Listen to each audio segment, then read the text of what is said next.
Alright guys, I want to give you a little rundown on what's up with this.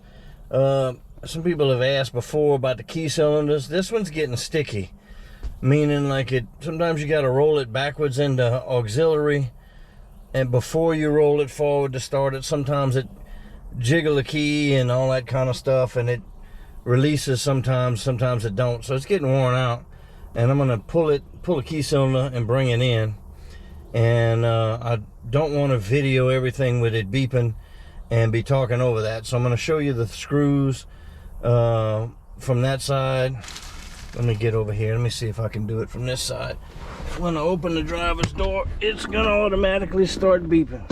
So we're going to have 1, 2, 3 screws, and I might be able, I hadn't popped one of these out in a while. I'll have to check and see, but there's a release button, and I might be able to pop it out here, but you got to be in the on position to release the cylinder. Let me look into this a little further. Alright, so I don't want y'all to listen to this beeping, but so we're gonna loosen this with some pliers and pull this out, because what we're after is the lower clamshell right here, if I can get the camera pointing. So that just screws out, and then we're gonna go after the 3 screws on the bottom. Alright, I had to unhook the battery. It's a little indicator in the column is wearing out, and if you have the key in, or if you have the driver's door open, it dings. So we have our 3 screws that pull the clamshell out. Prior to that, we undid our tilt.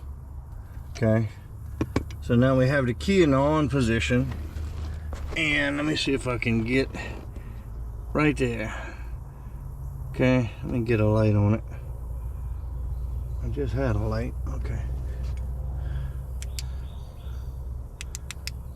Alright. So that shiny spot is the push. You got to watch that wire right there. And we're going to push that in and pull the key out. Okay, so the key's got to be in the on position. So sometimes you got to jiggle it around a little bit to find the proper release point.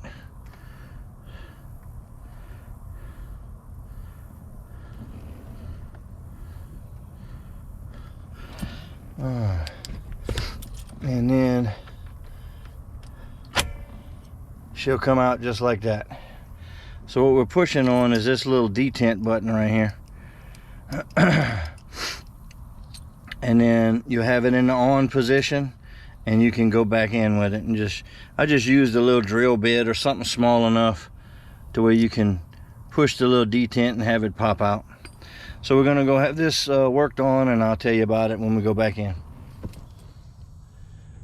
All right, so this is the one, and you can see you gotta fiddle with it. Now the insides is coming loose, and it wants to jam up. So we got another one, and it's smooth as butter, keyed to the same keys, so we don't have to worry about doors. So we're gonna put this in, and again, to get it in, that's auxiliary, which is all the way back. That's off or lock. So you got to put it in the on position, and then it'll slide in. This little tab will line up, and this little spring-loaded doodad will line up in the hole. She'll slide in and click, and then she'll work as normal. Let's get in. Okay, so you can see in the back there, let me get a light. You can see the tang in the back, and this is the little groove that the cylinder is going to line up on. So that's how we're going to line it up and stab it in. Alright, so we're going to take the new cylinder, we're going to turn it from lock to on, and then we line up our little spline, and that's it. She's working, and she's in there. Alright, so we're going to put the clamshell back on, 3 screws on the bottom, and our tilt, and we'll have that done.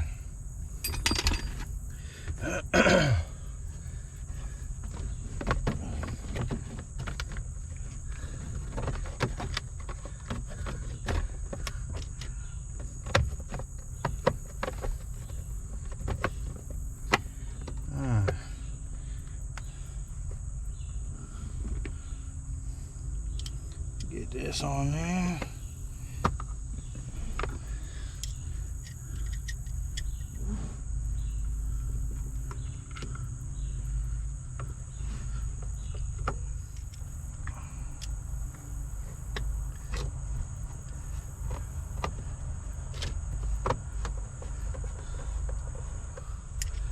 And one more.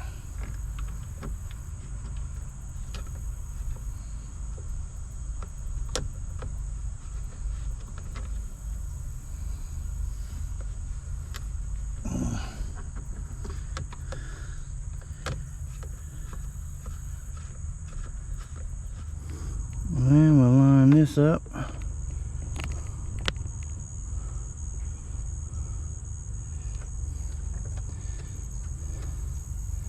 Screw in by hand, tight as you can get it, and then catch it a little bit with the ratchet or the pliers.